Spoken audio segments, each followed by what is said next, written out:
You've been planning your family vacation to Glacier National Park.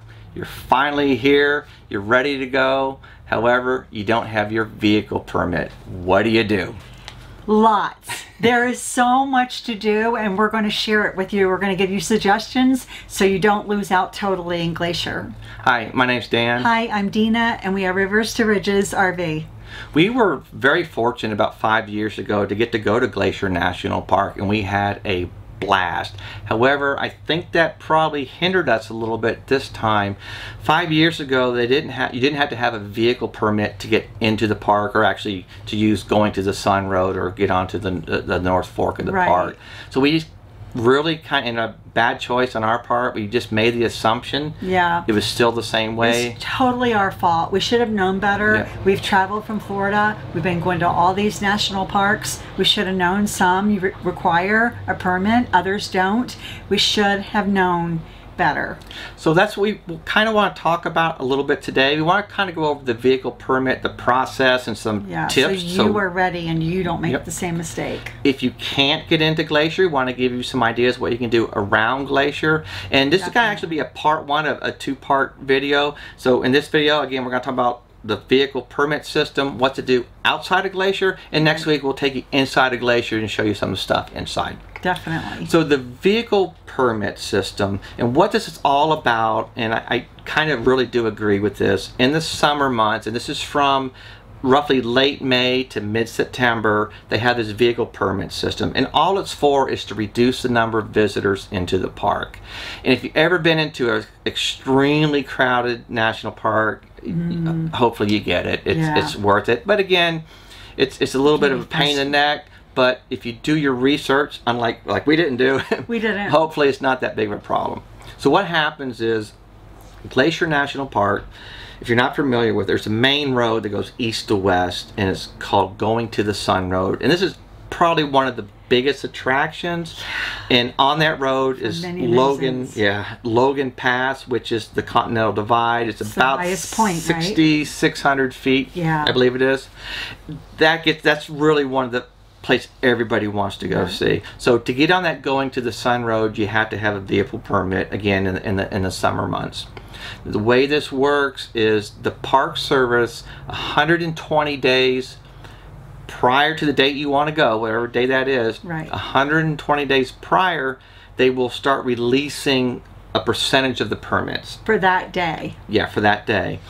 And what you want to do, the easiest way to get a permit is to set a calendar date, some kind of reminder, 120 days out.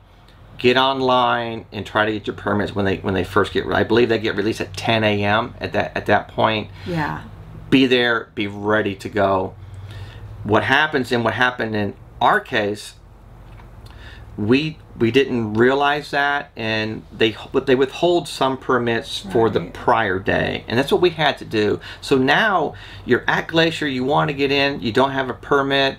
They do release a small percent, or the remaining ones, the day before. And the way that works is you have to get on to recreation.gov at the day before you want to go. Correct. Right. At 8 a.m. sharp. And this is to the second. 8 a.m. sharp, you need to already be logged in to your recreation.gov account, be on their website, and start applying for those permits. We actually watched permits by 8:01, they were gone, and this was roughly 150 permits that they were releasing, and we're not exaggerating. Within 1 minute they were gone. Now later in the week they opened up some more. They had roughly 950. Those took about 5 to 6 minutes at the most, and they were all gone. And fortunately for us, we got one of those. And I think that was because we've been here 2 weeks. However, Going to the Sun Road was closed. So I think they released more once it opened up. Going to the Sun Road opened. And of course, the year that we come here is historic wait delays. Historic delay. It Going didn't to even the Sun open Road opening. July 13th. Now there are a couple ways around the permit system, or I won't say around it, but where a permit is not required. If you have reservations inside the park, a hotel reservation, backpacking horseback riding, camping, anything like that inside the park. You have to have proof of that. You can go in without the permits. Now these permits, there's two different permits. You have one for going to the Sun Road. That is for 6 a.m. to 4 p.m. You have to have a permit, and that's for 3 days. You get a permit, you're good for 3 days. The North Fork permit is from 6 a.m. to 6 p.m. That's only good for one day. So if you wanted to go multiple days, you'd have to get a permit each day. Now you can also, if you want to go multiple days to the North, you would have to apply for multiple permits the day before again. Sorry. Now, if you don't have a permit, there's some other ways, and we'll talk about one of the ways that we got in one day. But you can still get in before 6 a.m. and going to the Sun Road, you can still get in after 4 p.m. or North Fork after 6 p.m. But what we really want to talk about that's kind of the permit system, the basics of it. But you're here, let's assume you can't get into the park, you can't get a permit, what else is there to do? And this is where we were really pleasantly surprised. We found so much to do. That's what we want to talk about. We want to talk about some of the small towns, and then once we get through those small towns, we'll talk about some of the activities that we did as well. So while we were here, we stayed in Columbia Falls, which is roughly 20 miles west of West Glacier. So it's like 25-30 minute drive into Glacier. I think it's a great location for it is a great location. A base. We stayed at Glacier Peaks RV Park. Columbia Falls also has some other parks as well. There's another one called Columbia Falls RV Park. If we were to stay here again, I would probably look into the Columbia Falls. It's a little bit nicer. I think it is a little bit more expensive. Yeah, it's a little bit more expensive. A little bit nicer park. And if you really want to spend some money, check out the KOA Resort, which is just outside of West Glacier. We drove through it. Yeah, we want to see how the other half RVs. The sites were anywhere from $150 to $200 a night. But very, very, very pretty park. Really nice. So Columbia Falls, that's where we based out of. It's a small town. There's not a whole lot going on here in the summer. They do have local rodeos. Every Thursday. Every Thursday. They have farmers markets. It looks like on the weekends and once during the week as well. Great place to kind of base out of to stay when you're going to visit Glacier. Another little small town just to the west of Columbia Falls, slightly west and slightly north, is Whitefish. Now this town has some character. This town has character. It reminds me of an old western scene, I think. It reminded me of a little bit of Jackson Hole, Wyoming. Very, very scaled down and not as expensive. Really cool nice little town. Whitefish, apparently it's a ski town. In the winter, some ski slopes down in the mountains just behind it. But if you wanted maybe just do a little bit of shopping, walking up and down the main streets, again, this isn't, you know, J.C. Penney's, that kind of shop, or Macy's. Little boutiques and restaurants. And the park is beautiful too, just to sit in the park area. Yeah, they have a town square, and I think every time we've been there, something's going on. Usually a farmer's market, arts and crafts. Something's going on. So this is a music festival. Yeah, there's actually a music festival going on this way, a 3-day music festival going on. Mackenzie River Pizza Company is there. So some great restaurants there. The next little town, or this is actually probably the biggest town in the area, is Kalispell, and it's about 20-minute drive south of Columbia Falls, due south. Now this is the town that you would want to go to. They have a Costco. If you need to go, they don't have diesel. Yeah, we found that out. They don't sell diesel. So just so you're aware, they have a Costco. You know, the Home Depot, Lowe's, big department stores. That they type of. They may have a Penny's there. I don't remember, but they have like a strip mall. It's a strip, not a mall, but a strip mall with lots of shopping. So if that's what you need, if you really need some serious shopping to get done, head down to Kalispell. And they have fast food restaurants, but they also have a lot of great restaurants too. Kalispell has really grown. When we were here 5 years ago, there wasn't a whole lot there. So the next little town we want to talk about is Big Fork. And this was a pretty cool little town. Yes. This is probably my favorite, I think, just to visit.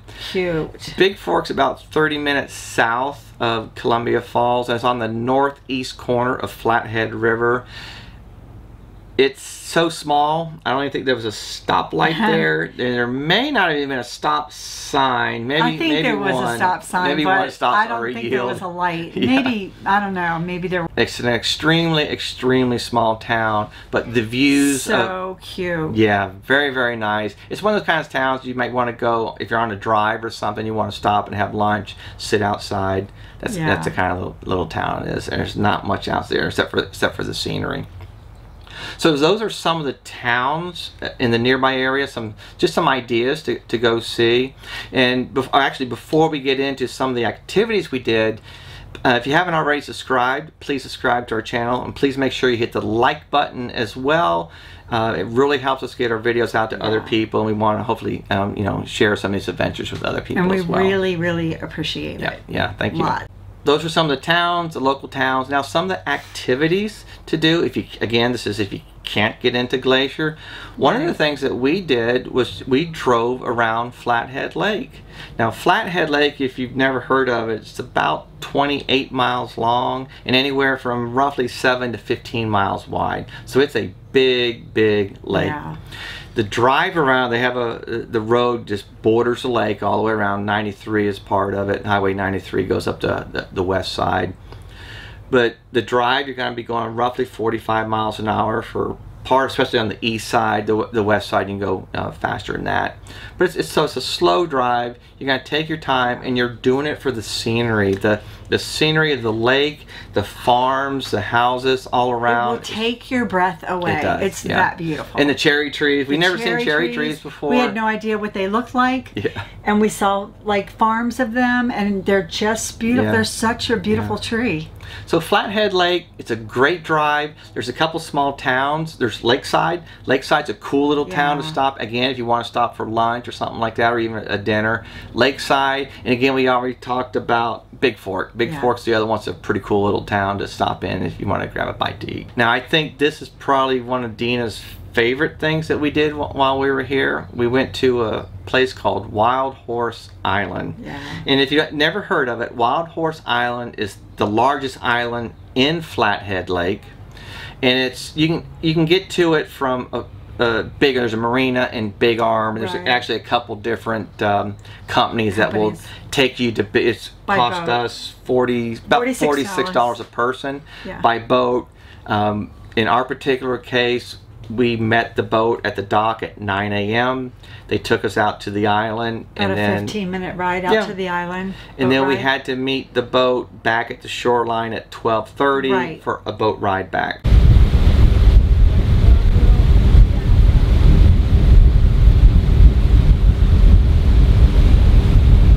Couple things about the island and a couple tips. The island is 2,200. It's over 21. It's just under 2,200 square feet. Square feet? I mean, I'm sorry, 2,200 acres. 2,200. So it's a pretty good sized island. It's huge. Yeah, it's actually bigger than what we expected. Yes. If we were to do this again, we would probably, and you can do this, we would probably take the next boat back so we can have more time on the island. Yeah. It was not enough time. Yeah, the island has some hiking trails on it, and honestly, the reason people go to Wild Horse Island is partially because of the history. That the Indians used to leave some of their horses on the island, so they basically keep other tribes from stealing their horses. Yeah. So that was that's how it got the name Wild Horse Island. It was again from the Native Americans or Indians leaving the horses on the island. There's also a herd of bighorn sheep on the island. We were told by a local, apparently they have pictures of this, some of the Indians, way back in canoes bringing the sheep, bringing the sheep over to the island as well. I'm assuming that was for a food source. There is a museum there supposedly with pictures that tells the story, but unfortunately we weren't able to visit the museum. So that's something else you might be able to do. Yeah. So Wild Horse Island, again, people go, they want to try to find the wild horses, and they also want to try to find the bighorn sheep. Yeah. Now, we were fortunate. We did find the horses. They have roughly 5 on the island. Yeah. We did find them. We were, a distance away, but we were able to find them. Apparently, though, the bighorn sheep is really kind of the main attraction, and apparently they're a lot easier to find than the horses. Again, there's only 5 horses on the island, at least as of right now. Yeah. But there's a whole herd of bighorn sheep. If you do happen to do this, just make sure you talk to the boat company. They know where the animals hang out at, their patterns. Yeah. You're not guaranteed to see anything, but they know their general patterns. Generally speaking, the bighorn sheep are going to be up high. You're going to climb up high to the top of the island, look around, hopefully maybe spot them, and go from there. The horses, they're a lot harder to find. Again, there's only 5 of them. Usually they hang out in the flatter areas, but you never know. And there's a lot of trees down lower too, so we actually found them shading underneath the trees. We're very, very lucky to find them. So that's Wild Horse Island. Again, you could spend 3/4 of a day or at least a half a day there and really enjoy yourself. If you're don't want to spend too much time there, there's some short hikes you can go on. It's just a beautiful, beautiful little island. It is. Now, this is probably one of my favorite things that we did while we were here.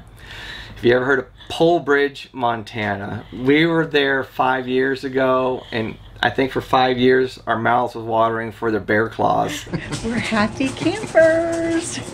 They are so good. That's really what they're known for. Pole Bridge, there's not much of a town. No, but they have a great little store and bakery. Yeah, that's what they're really known for is their bakery and their bear claws. So if you're looking for, again, this Pole Bridge is about an hour north of Columbia Falls. It's only like 30 miles, but the road there is part of the adventure. Yeah, honestly. Definitely makes part of it, more exciting. It's partially paved and partially dirt road. And it is a bumpy ride. Yeah, but beautiful, beautiful scenery. So if you do go to Pole Bridge, when you do get on the dirt road part, just slow down and enjoy it. We saw bald eagles. You're driving along part of the Flathead River part of the time. We saw deer standing in the middle of the road. So just slow it down, enjoy it, get to Pole Bridge, and make sure you have one of their bear claws. Now, Pole Bridge... We walked into the store together, and I was looking at just a few things in the store part. Danny's already in line for his Huckleberry Bear Claws. I walk out, and he's already sucked his down. I did it for you. I had to make sure that you're still tasting good. It's all for you. He did save me one, but he was like, I'm going to go back for more. I waited 5 years for that thing. Now, you remember earlier we talked about some of those permits, going to the Sun Road permit into Glacier, and also the North Fork permit. If you can get a North Fork permit, this would be a great time to use it. The North Fork Ranger Station is about a mile and a half north of Pole Bridge. So you could make the trip to Pole Bridge, stay there probably an hour, hour and a half max, honestly. And they do have a saloon next door, and they did open a Sasquatch Bar and Grill, or Sasquatch Grill. They did add to it since we've been there 5 years ago. So you could have lunch if you're not into the bear claws. Definitely. But the North Fork Ranger entrance station is like just a mile and a half north of there. You will, if you have your permit, that would be the time to use it. Dogs are allowed there. In Pole Bridge. Pole Bridge and North Fork. Yeah, they're allowed in the park. So North Fork, we're not going to get too much into North Fork because we're going to talk about it in next week's video. And we can talk about inside of Glacier. But North Fork, you're going there for the drive. Again, there's a lake, the very, very northern lake called, you pronounce it? Kentla Lake. It's about a 15-mile drive from the ranger station north to the lake. Yeah. You're going to be going... We packed a lunch and had a nice picnic there on Kentla Lake. Yeah. It was beautiful. Yeah, it was beautiful. And it's only 15 miles, but you're going to be going between 5 and 10 miles an hour the whole way. It's a very slow ride. Yeah, but beautiful and worth it. Take it in. So that's Pole Bridge. If you want something a little bit more activity or something, get your heart beating. Like the Huckleberry Bear Claws did it? Yeah, after you ate those Huckleberry Bear Claws, now you got to go work it off. So one of the hikes we did was called the Columbia Mountain Trail. Yeah. Now this is a hike just east of Columbia Falls. It's about 11 miles out and back, but it has an elevation gain of about 5,000 feet as well. We didn't do the whole trail. We only did about the first mile and a half of it. We had like so much longer than that. We had rodeo with us. Again, Dina, her knees. I think I overdid it. That was a little bit too much for my just getting back on the hiking trails. Yep. My knees weren't cooperating. And the trails right off the bat, you're going uphill. Yeah. It's rated hard. Personally, I think it's probably more moderate. But again, I say hard. Yeah. Again, we didn't do the whole trail. It was a beautiful hike. And we didn't go up. But beautiful views of the valley down below. You're going through the woods most of the time. Bring some bug spray with you. Bug spray, yes. It's very shaded. And if it's been raining at all, the bugs seem to come out. And this is a pretty popular hike. It's open to motorcycles. Dogs are allowed on the hike, so you'll definitely see mountain bikes on there as well. So if you're looking for something to get your heart beating or to work off those bear claws, the Columbia Mountain Trail, again, it's just east of Columbia Falls. Yeah. You can use all trails to look up and find it. Right. Another hike we did was the Swan River hike, and this was an extremely easy hike. Completely and this was flat. Right out of Big Fork, the town we were just talking about, which is on the northeast corner of Flathead Lake. This hike is, again, it's out and back. It's only about 2 miles. I think it was 2 miles one way and 2 miles back. Again, we had rodeo with us, and with Dina's knee, we just went to the first mile. There's a little dam reservoir thing there, and that's where we turned around and came back. This is an extremely popular hike. There is people everywhere on the side, so you will run into people on mountain bikes and a lot of water. But dogs are allowed on leashes, and yes, it's flat. It's flat the whole way. The views with the river. Yeah, it's just beautiful. Yeah, you have the Swan River right next, so it's really very, very nice, easy hike, something to do. So those were a couple of the hikes that we did. Now, also, if you happen to have a dog with you, we found this is probably the nicest dog park we have ever seen. What was it called? I believe the name of it is Wag's Dog Park. Wag's Dog Park. I think that's right. And it is just east of Whitefish, Montana. I think this park is probably a few acres. Oh, definitely. It's big. They actually had a man-made lake for the dogs, and easy in and out access for the dogs. Huge fields. If you have it like a shuck it or something you want to play catch with the dogs. It was and spotless. Beautiful and spotless, and Rodeo loved it. She was so excited. I thought she was going to come unglued. Yeah. She did not know what was going on. She didn't know she was supposed to be there. She didn't know how to act. It was a dog. She was in heaven. It was a dog Walt Disney World. It was. It was beautiful. If you are in the Columbia Falls Whitefish area, look up the Wag's Dog Park. You won't be disappointed. It was. I believe the name of it is Wag's. Yeah, that sounds right. So those were some of the activities we did, and we mentioned earlier there is one more activity we did, and this allowed us to get into Glacier National Park without the vehicle permit. So remember, in Glacier, if you want to get on the going to the Sun Road or into the park like that, especially from the west entrance, they won't let you in unless you have that vehicle permit from 6 a.m. to 4 p.m.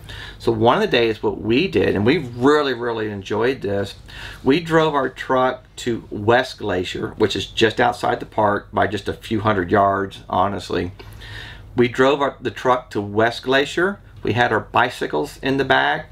And then there's actually a bike trail from West Glacier to Apgar Village, which is inside the park. And we didn't even think about this until today, but you don't even pay a park entrance fee. You the bike trail goes around, takes a back way in. So we really, we have an annual pass anyway, so I don't feel bad, but you don't even have to pay a fee. So the bike ride from West Glacier to Apgar Village is about 2 miles long, one way. And it is an incredible, you're on like a sidewalk, so it's paved the whole way. It's very easy. Yeah, it's basically flat. There's some little small ups and downs, but it's basically flat. You're right through the middle of the woods of Glacier. It is just a beautiful little ride. Beautiful. But once you get to Apgar Village, you're right at Lake McDonald. There's a lot to do there. The views of the lakes with the lake with the mountains behind it is just. Okay, that's good. Look how pretty that I know. Oh my God.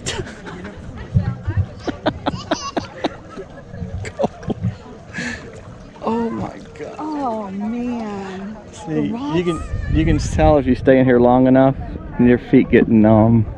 Yeah. And here we go. We got proof. Dun dun dun dun. Here. Don't tell me.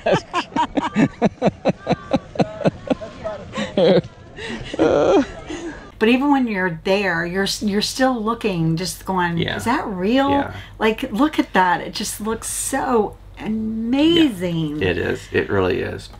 So those are some options you have available to you if you can't get into Glacier. Again, there's some nice little small towns. There's some hikes. There's Wild Horse Island. Pole Bridge again is one of our favorites. Yeah. So hopefully these give you some ideas. Yeah, and don't forget, if you can't get in and you don't want to be there before 6 a.m. in the morning,